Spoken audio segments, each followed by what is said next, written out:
Civil Service Exam Reviewer. Verbal ability. Paragraph organization. A.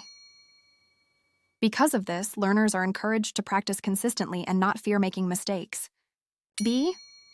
Learning a new language can be challenging at first. C. Mistakes are a natural part of the learning process and help improve fluency over time. D. Many learners feel embarrassed when they make errors while speaking. What is the correct organization of the paragraph?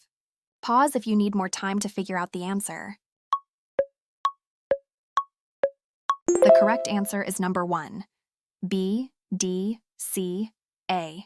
B is the general statement. D is the problem, emotional reaction. C is the explanation, reassurance. A is the conclusion with advice. Because of this is your neon sign.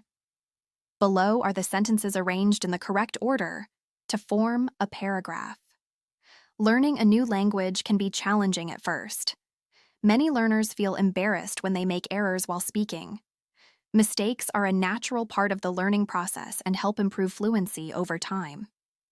Because of this, learners are encouraged to practice consistently and not fear making mistakes. Did you get it right?